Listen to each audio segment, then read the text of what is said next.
maximum torque equation. So in our previous video just now I have explained about this thing, right? Maximum torque condition గురించి మాత్రమే మాట్లాడుకున్నాం. ఏం condition వచ్చింది? S is equals to R2/X2 అని వచ్చింది. అంటే ఈ రేషియో చేస్తే ఏదో స్లిప్ వాల్యూ వస్తుంది. ఆ స్లిప్ వాల్యూ దగ్గరనే నీకు మ్యాక్సిమం టార్క్ అనేది ప్రొడ్యూస్ అవుతుంది.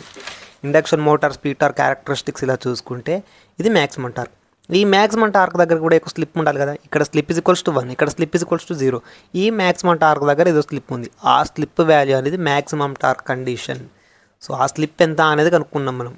ఎంత అంటే R2/X2 చేస్తే ఈ మ్యాక్సిమం స్లిప్ వాల్యూ వస్తుంది అని తెలిసింది మనకు.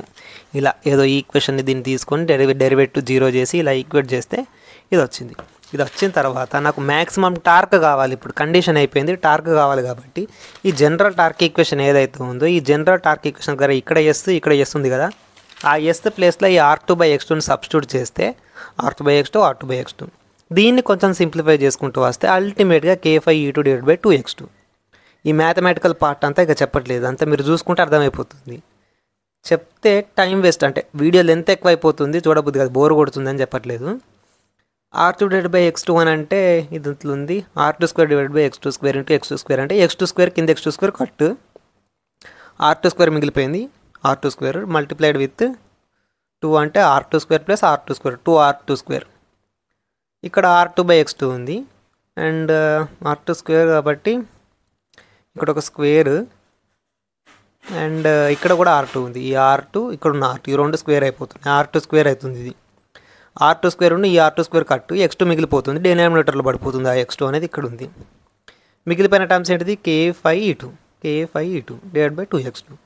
ఇది మీరు చూసుకుంటే అర్థమైపోతుంది, నేను చెప్పడం ఏం అవసరం లేదు. గుర్తుపెట్టుకోవాల్సింది ఏంటంటే Tmax is equals to K5E2/2X2. ఇది ఒక్కడే గుర్తుపెట్టుకోవాలి. ఇక్కడ ఏదో స్టార్టింగ్ టార్క్కి సంబంధించి ఒక ఈక్వేషన్ ఉంటుంది. ఏంటి? జనరల్ టార్క్ ఈక్వేషన్ దగ్గర S is equals to 1 పెడితే K5E2R2/R2² ప్లస్ X2², అంతే starting torque equation. Maximum torque equation కావాలంటారు ఒక్కొక్కసారి.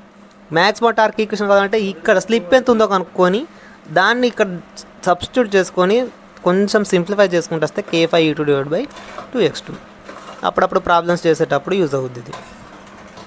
K5E2/2X2. ఈ మ్యాక్సిమం టార్క్ అనేది నీకు రెసిస్టెన్స్ మీద డిపెండ్ అయ్యలేదు, ఇది ఒక మెయిన్ పాయింట్. స్టార్టింగ్ టార్క్ అనేది ఏది మన రెసిస్టెన్స్ మీద డిపెండ్ అయి ఉంటుంది. లైక్ మనం ఇది చేస్తూ ఉంటాం కదా, హై స్లిప్ రీజియన్ లో స్లిప్ రీజియన్లో మనకు రెసిస్టెన్స్ని బట్టి టార్క్ అనేది ఇలా అవుతుంది అని. సో దాన్ని బట్టి ఇక్కడ starting టార్క్లో S is equals to 1 పెడితే నీకు రెసిస్టెన్స్ మీద కూడా డిపెండ్ అయి ఉంటుంది స్టార్టింగ్ టార్క్. బట్ నీకు మ్యాక్సిమం టార్క్ అనేది K5E2/2X2 ఉంది, కానీ ఏ రెసిస్టర్ మీద కూడా డిపెండ్ అయ్యి లేదు. అది E2/2X2, E2 ఉండే రియాక్టెన్స్ మీద డిపెండ్ అయి ఉంటుంది. ఇది ఒక పాయింట్, ఇది గమనించదగినటువంటి పాయింట్ ఇది. This is all about this video, and within next video we were going to discuss about this effect of frequency on speed torque characteristics.